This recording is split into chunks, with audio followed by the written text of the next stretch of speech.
Hi guys, welcome to the Big Sister Project videos. Today I have my friend Sami with me and her gorgeous little boys, Percy, who is 10 months, and Dexter, who is 2 and a little bit. Today we're going to be talking about looking after toddlers and babies. Yay! Yay! So excited! Having 2 different age boys and a lot of experience in childcare, how do you tend to judge when it's nap time? So some parents will have quite a strict routine about when nap time is. I personally tend to judge it on how the child's behaving, taking into account like how they slept during the night, what kind of things have been doing during the day. Things like, especially with Percy, he'll start rubbing his eyes, or he'll get a bit more fussy than usual. Yeah. So there's like signs to look out for. Yeah, definitely. I'm nervous now because he's like, oh, which button? Oh, which button can I press? Intervention! Intervention! Play. Okay. Come on, Dexter, come join in. Because people that might not have worked with toddlers and babies, would you say to them that 99% of it is constantly picking things up, moving things? Yeah. Any advice on managing that when you have 2 different age groups, capabilities, and?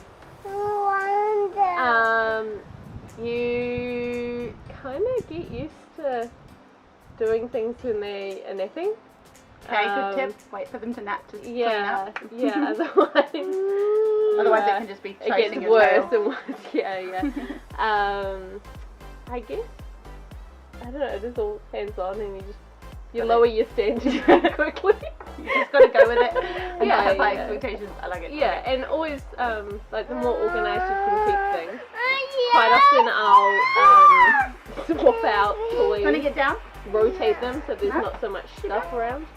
Like I'll have like boxes in the garage of toys, and I'll swap out which ones so there's not so many toys all around the place. What would your advice be to people that have never, not necessarily never held a baby, but never like looked after one by themselves or in a group situation? Like advice for picking them up or feeding them, or like analysing whether they want picking up, like any advice around that?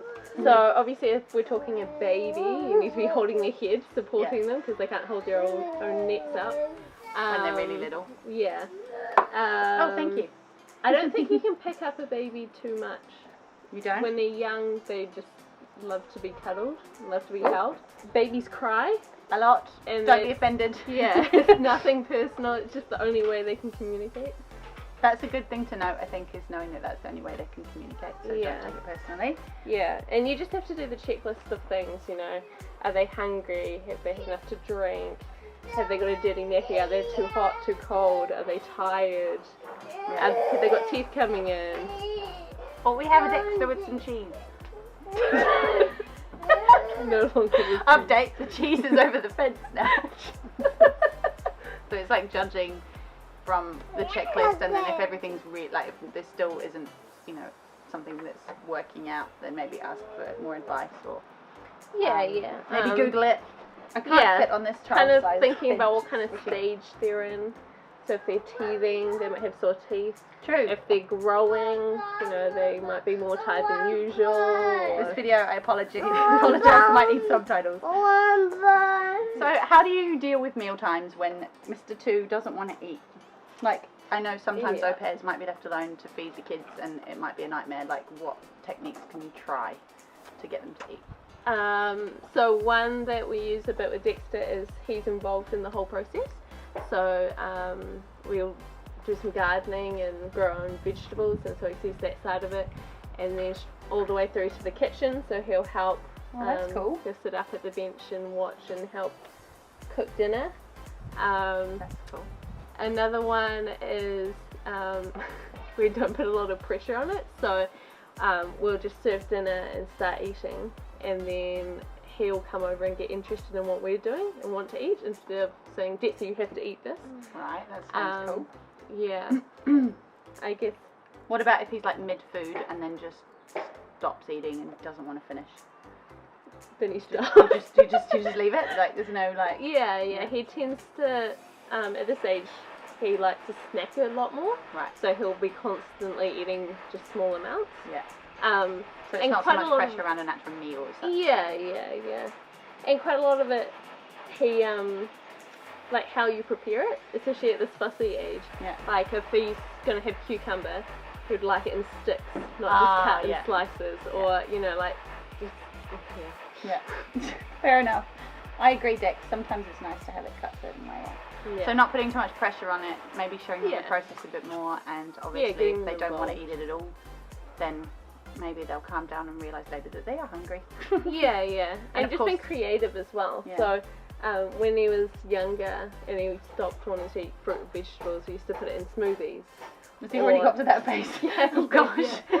Or we'd bake muffins and, you know, put veggies in it, or, you know, stuff like that. Like, just change it up. Yeah. If you had an au pair right now with a toddler and a baby that crawl and walk and almost walk and mess things up and break things and get smudges on the walls and stuff, what would the top things be that you'd want help with from an au pair right now that they might, like, you could establish stuff from the get-go, say, I'd like you to do this, this and this, but what are additional things that an au pair could do to kind of help the parent out without being asked necessarily?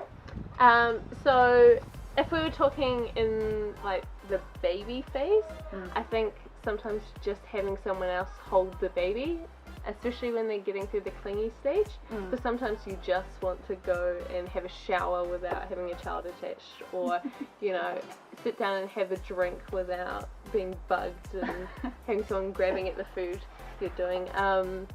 I guess going through and just tidying up toys as you see them laying around, or being like a fairy almost, just following behind.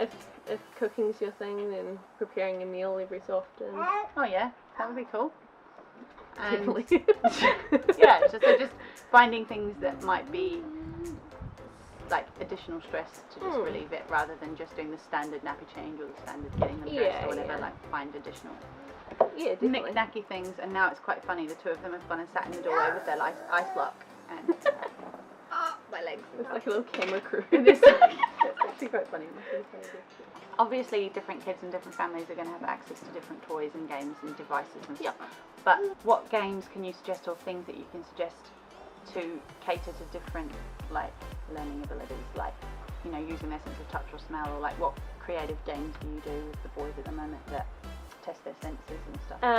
One that seems to work for both of them is always anything musical. Okay. And it doesn't even have to be going and buying a musical toy. It can be, you know, an infant like formula bottle. Oh yeah. You know, or like, you know, for a drum, like the pins, or getting the baby food jars and putting rice in it for a shaker, or, you know, anything like that. Oh, that's cool. And both of them seem to love it, and you can put some music in the background and they love just like banging along with it. Oh, that's cool. Anything with water play, both ages love water play. Just putting them in a bowl of water and adding some floaty things. And yeah. That's cool. What else do you like doing? Both of them love baking. Oh yeah. And it's, you know, it's the smelling of herbs, or the touching of the flour and all that kind of stuff. Give them the dough that you're not going to put in the bread. Yeah. So Dexter loves doing rolling with rolling pins. Oh yeah. Or rolling like cookies into balls and cool. patting them down with a fork. Ooh. I need to try these cookies, sir. Yeah. Nice. Okay, cool. So sensory stuff. Not spending loads of money on things. No, the best toys are the things that you've got around the house. I like that. Being creative. Boxes.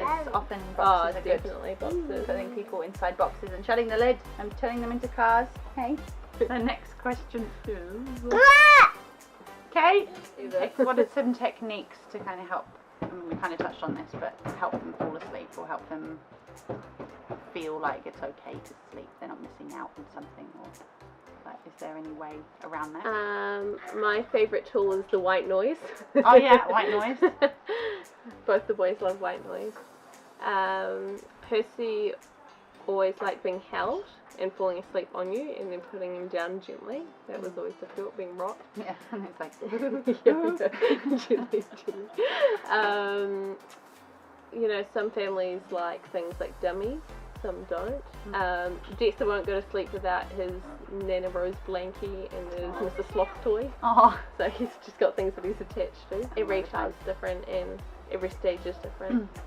and just, you know, making sure it's a nice, calm place, not too hot, not too cold, they've eaten enough, they've got a clean bum, you know, all of those same kind of things. Like, obviously different families have different discipline techniques, and sometimes people will go in to a family and not agree with the discipline technique, and that can be really hard, especially at the age of 2 when they are rebelling a lot.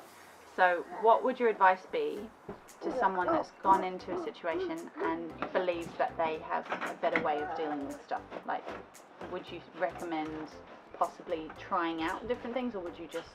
I guess it would be, firstly it would be a conversation with the parents, if there's a reason why they're doing what they're doing, or if it's just because they haven't thought of another way. So maybe you could suggest alternatives. And being really conscious of how old they are, what their understanding is.